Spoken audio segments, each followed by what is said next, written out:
been working together for Supervisor Dorsey for 4 or more years upon many of the issues that you heard.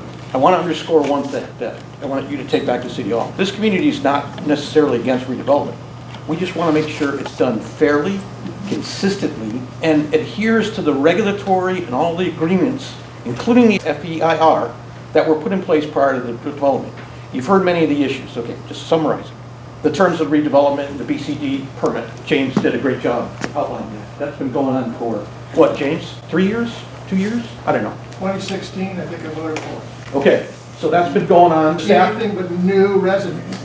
the staff knows about it. We've been talking to them, and we appreciate their being open. They listen to us, but nothing's changed, and this has been ignored for, what, many years now. That's just one. This pre-DDA eviction process thing that a lot of us are hearing about, Alyssa's done a great job with that. Honestly, what? That's not consistent with the proposal and the agreement that was for pre-DDA long-term residents that were going to get comparable housing. Director Brack knows full well what I'm talking about. That's been going on, what? That's just a new one. That's a new one. Post-congestion tolling. Been working with you guys for a long time.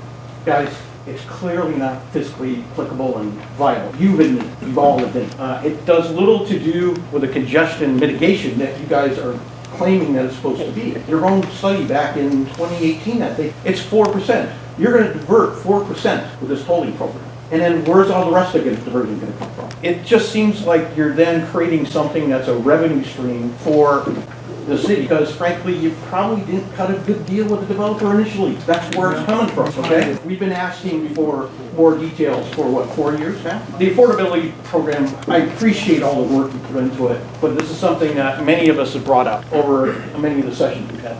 I have an IT background, a few of us do it as well. You have a really complicated system to implement. Caltrans does not have a multivariate system to implement something like you're going to do. Now you're saying they're working on it, great. What about the back-end data, the income information, all that kind of stuff? Database architecture, who's developing that? Who's developing the architecture? Who's going to be inputting that data into the system? And more importantly, what protections are you going to have for the privacy of all that data that's going to be in that system? And then also as a business owner, you're saying, well, we can provide this low income, these discounts to my customers. How do I get that message out to my customers? How do we promote that? That's a huge undertaking. IT, infrastructure, all that stuff. So all that needs to be done way in advance before you go into start seeing numbers and that kind of stuff. Our community has been bringing up these issues, Supervisor, for 4 or more years, still having the same issues.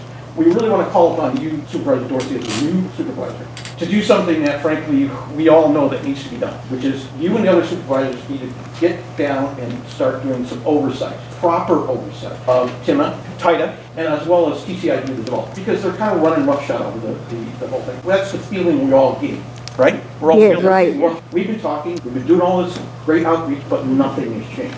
Anyway, so please take this back to the supervisors. These guys are doing their jobs. TIDA's doing their job, but there needs to be some oversight, proper oversight, that listens to the community and understands where we're coming from. And we have some very serious issues that have not been addressed. You've seen all the documentation, we've sent it to you. So again, guys, thank you for coming out and speaking to the community. Thanks for the back of your head.